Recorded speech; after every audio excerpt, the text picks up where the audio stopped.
Nous sommes le vendredi 16 juillet 1999 au large de New York.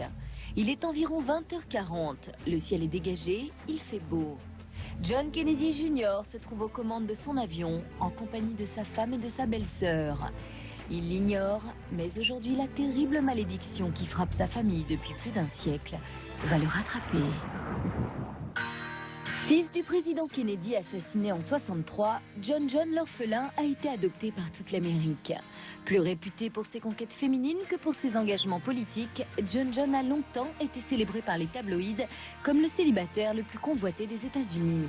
Au top de son tableau de chasse, Madonna, Daryl Hannah ou encore Sarah Jessica Parker.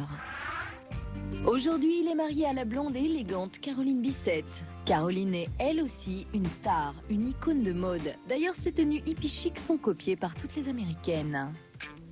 Comme son père JFK, John est un sportif acharné. Il cultive une nouvelle passion, c'est l'aviation. Et depuis quelques semaines, il porte un plâtre en résine à cause d'un accident de parapente qui l'empêche de piloter.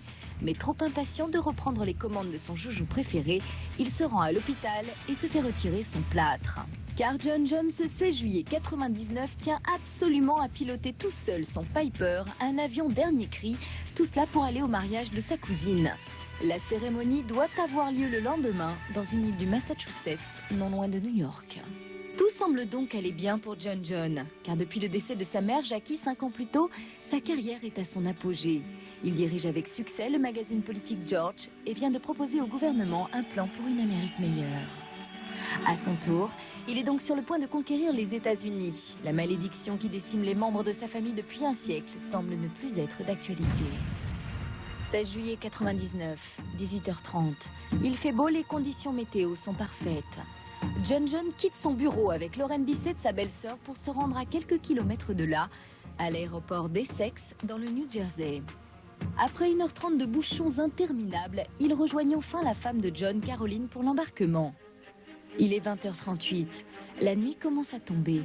Caroline, qui refuse habituellement de monter dans son avion lorsque John est seul aux commandes, accepte cette fois-ci pour lui faire plaisir. John n'est encore qu'un débutant. Il n'a à son actif que 310 heures de vol, dont 55 seulement de nuit. Et le problème, c'est que John ne sait pas lire les instruments de bord, qui lui donnent son altitude et sa longitude. Et pour se diriger, il suit la côte et se repère grâce aux lumières des villes. L'horizon lui est donc indispensable pour se diriger. 21h40. Dans l'avion, l'angoisse monte, car à l'approche de sa destination, l'île de Martha's Vineyard, il fait nuit et un brouillard à couper au couteau a empli le ciel. Alors la visibilité devient nulle, et face au tableau de bord et sans certification aux instruments, John est désorienté. Il n'a plus de repères. Privé de visibilité, il ne sait plus où son avion se trouve. Il décide alors de lancer le pilotage automatique. L'avion devient incontrôlable. John croit qu'il est loin du sol alors que son avion s'en rapproche dangereusement. Et soudain, dans l'obscurité la plus totale, l'avion change violemment de direction. C'est la panique générale. La tour de contrôle ne pourra rien faire. Quelques minutes plus tard, l'avion et ses 3 passagers plongent dans l'Atlantique à plus de 100 km/h. 36 ans après la mort de son père, John, son fils, sa femme et sa belle-sœur sont tués sur le coup. Décidément, la malédiction ne laissera jamais en paix la famille Kennedy.